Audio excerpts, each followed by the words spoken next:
Hey everyone, it's 10 Types, and the Pokemon TCG has a lot of cards, obviously from a lot of different sets, a lot of different decks, a lot of different things going on in it, and there's some really powerful cards, but there are some cards that are pretty overrated for various different reasons. And today I want to talk about one of the cards that in the Pokemon TCG I think is probably maybe the most overrated card. Previously, I thought it was Monkey Dory. I made a video on it. A lot of people said that I was wrong. No one actually I asked people to say why, and no one actually was able to do that. They didn't really try. But anyways, if you disagree with this video, though, make sure you leave that down below in the comments and explain why. I'm really interested in hearing discussion about the different cards in the TCG. And, really interesting stuff. I love talking about it.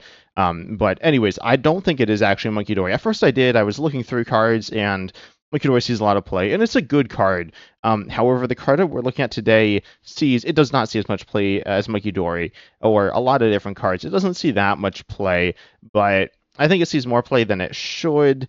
And yeah, that card is Xerosic Machinations here. Xerosic Machinations is, in my opinion, a bad card. Monkey Dory, as I said, it's a good card. It's not like a broken card, but it's a good card. I think it's a little overplayed. But Xerosic Machinations is generally not good. I mean, it's not actively bad. If you're familiar with a card I didn't like in the past, that was Avery. Avery is another disruptive supporter. I thought it was actively bad sometimes.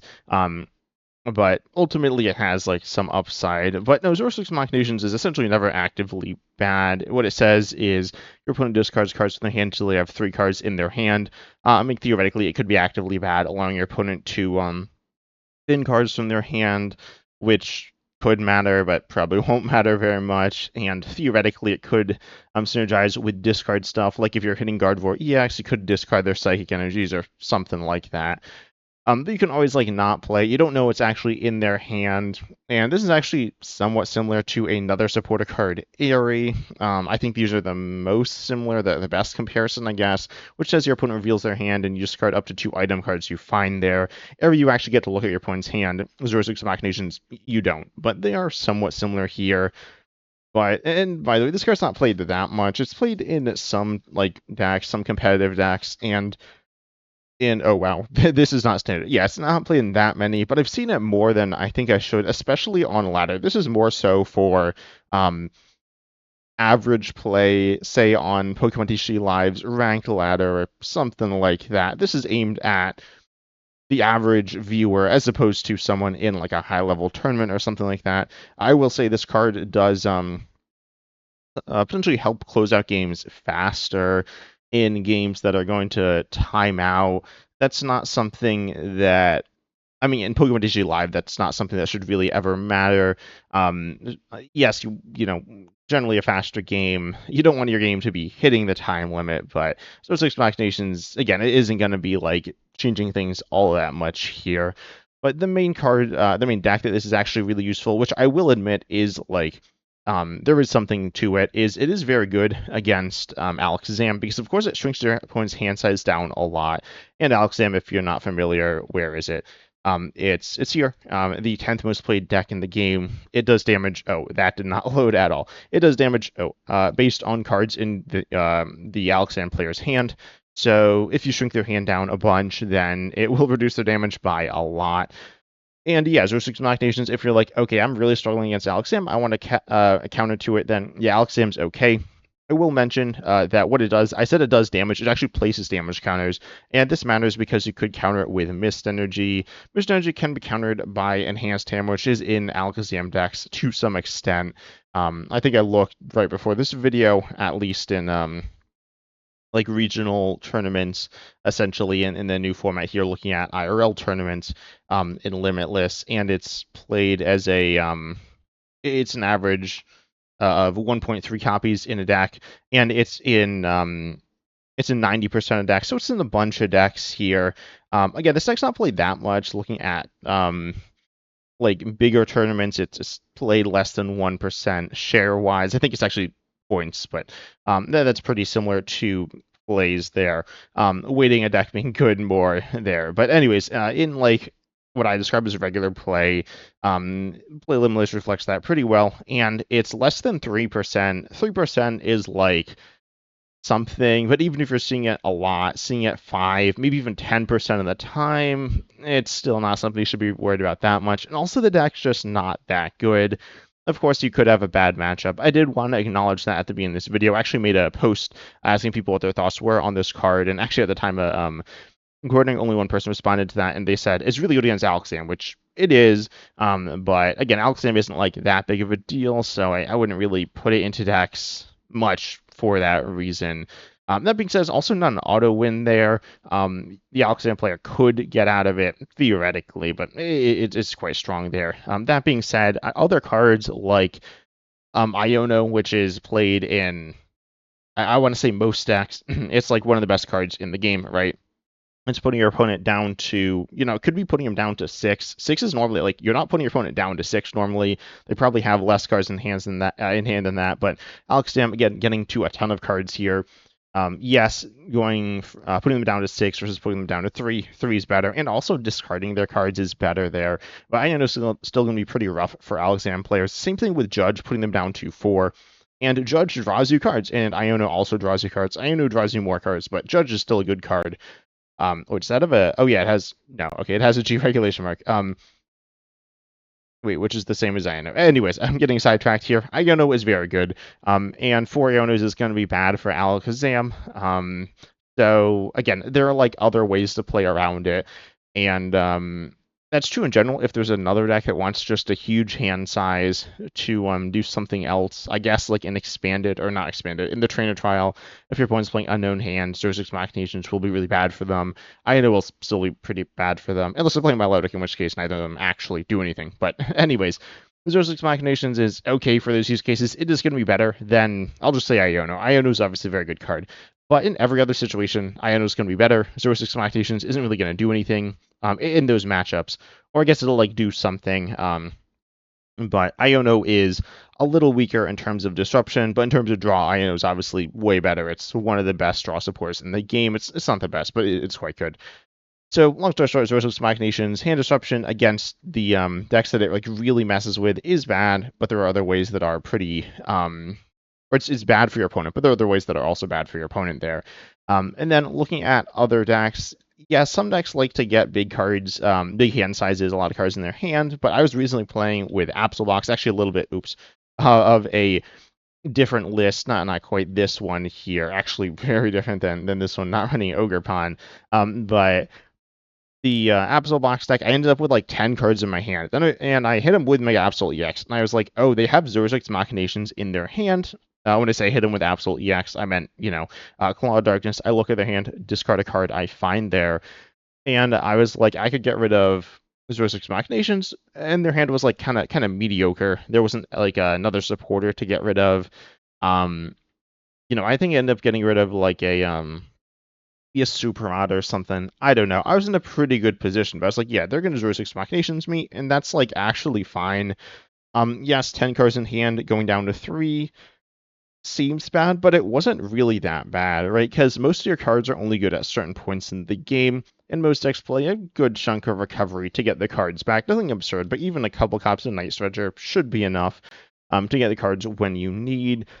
And if not, if you don't hit the Night Stretchers, I mean, it's Night Stretcher to get it from the discard or Nestball to get it from the deck, so it's not really that much of a difference. I mean, yeah, it's not like I was thrilled to discard 7 cards from my hands, but it ultimately barely mattered. I had like 3 or 4 cards I wanted that were like particularly useful. I think 2 or 3 of them were supporters, so I wasn't even going to play all of them on my next turn. Anyways, just having some extra options was nice. Then, I had some Pokemon, I had maybe some tools that weren't really doing anything for me. So, there are definitely some cards that are just completely, essentially useless, and there's some cards that are like, okay.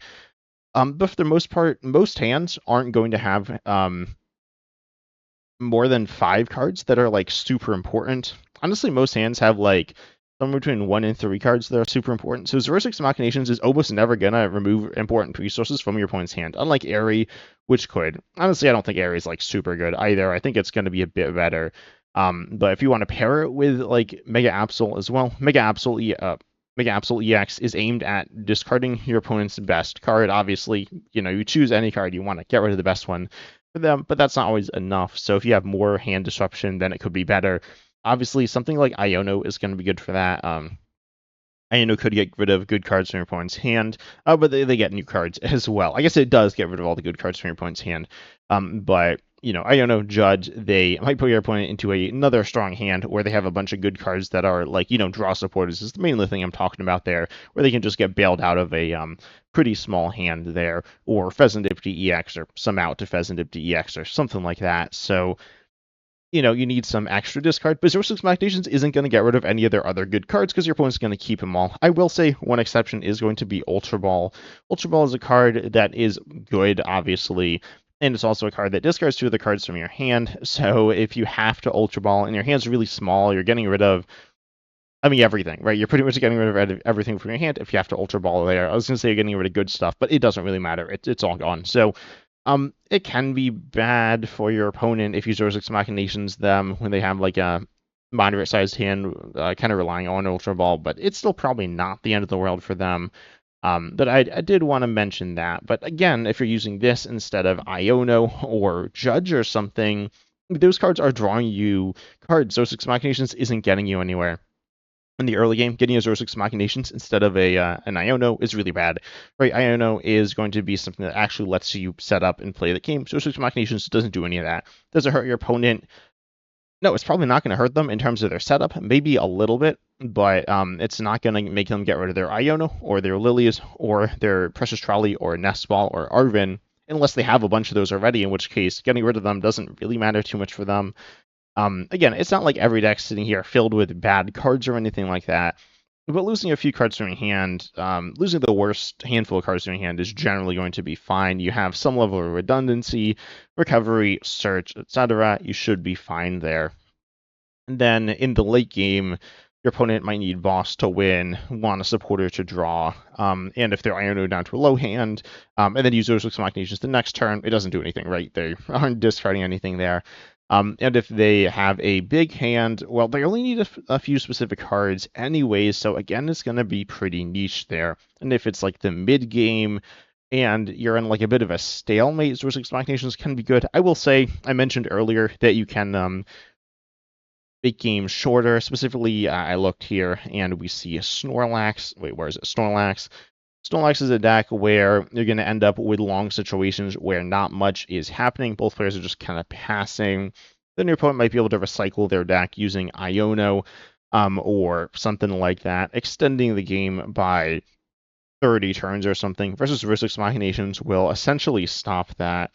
Again, this mostly matters for tournament play, but it is like a somewhat valid use case. That being said, Xerosic Machinations being played in control, again, is like kind of fair. It's okay. Not going to be winning you games by itself, but it can win them faster, which, again, there isn't like actually that much value in it in terms of, you want to win versus you want to lose. It's not really going to help you win, but it will help you win faster, so practically it has some use case. But yeah, Control's like not super good in Standard. Pidgeot's like fine. Certainly not going to say it's a bad deck, but I don't think I've ever seen anyone play it on ladder since rotation. Maybe like once or twice, but it's not a deck that people play that much casually because like it's complicated. I wouldn't call it boring, but there's a lot going on in this deck. It plays Tinglu, Chi-Yu, Iron Leaves. Yeah, I've like not really seen this list before we got my low deck. There's so much stuff. Golduck, I've never seen anyone play this card. Anyways, I'm getting distracted here again. But yeah, there was like some reason to play it there, but I don't think that's what most people are doing. And then Mega Absol is also a control deck, or Mega this deck, right? The one with Irreltal and stuff like that. But it's not something really aimed at putting your opponent in a complete lock and dragging the game out essentially forever, so it's not super useful there. And again, it's not played in most lists. It's played in somewhere between, I think, 10 and 20% of the list or something like that, maybe around 10%. And yeah, again, it could be useful in these tournament settings, but for the most part, it's just really niche in its use case. There are definitely use cases where it's like okay, but the use cases where it's really good are super niche. Your opponent either they need like an insanely good hand that's, well, I guess if it's insanely good, then it's still not going to work, right? It used to be like powerful when they have all their cards, either giving them a ton of different options, or if it's like a bunch of Ultra Balls or something like that, or something kind of weird, something kind of combo-y. someone mentioned in a comment that it's good if your opponent's setting up for a big play, but generally if you're setting up for a big play, you kind of want your resources on the board. They use the example of a Dragapult. And yeah, I mean, Dragapult is kind of setting up when they have a pretty decent draw engine with like Drake and stuff to be able to get out of a smaller hand from Xerosic Machinations, losing important resources. Like, what is the idea to get rid of their rare candies or their energies or like I don't know. I'm not exactly sure what I mean. I understand what they're setting up for. The whole deck is kind of set up based in general, but they're setting up by increasing their board by like getting energies on it, maybe on their Monkey Dory. An extra turn can allow you to do that. It can allow you to set up your Dusknoirs. You're not going to sit back and just hold on to a bunch of Dusknoirs or Dusclopses or whatever in your hand because I mean if they're on the board, that's better in case you get hit by an Iono and also a Xerosic Machinations. So they'll still be playing around Iono and in turn still be playing around Xerosic Machinations there. Yes, if your opponent has like Jamming Tower and a bunch of counter catches and terror scenarios and Blood Marshal Luna EX and these cards that are going to be played later, then it could be bad to hit him with Xerosic Machinations. But like again, not too bad if you hit him with an Iono. If you like actually advance your board state, it's probably still better. Ultimately, the card isn't horrendous. But it's your supporter. Your supporter is a very important thing in the game. You are choosing to not do anything to develop yourself. You are potentially not doing anything to hurt your opponent. You're not really gaining knowledge unless they like discard crazy cards, which case that's probably bad. You're probably about to get like rolled over. And yeah, I mean overall it's a kind of cool card. I'm not gonna sit here and say it's like the worst card ever. It's certainly not, but it's not quite there, is it? But anyways, I hope you enjoyed the video. Make sure you um subscribe, like all the good stuff. I don't know, I just seen this card played a bunch, as I said, and I mean actually I will say one last thing. The reason I chose to make this video is because I was looking through decks and I was like looking at Mega Camera Up because I think Mega Camera Up is pretty cool. When I played it, it's like kind of fun. And one of the top lists here plays two Xerosic Machinations. I was like, there's no way that can be the play. I don't even think this is the list I was looking at earlier. This might be another one with two Xerosic Machinations.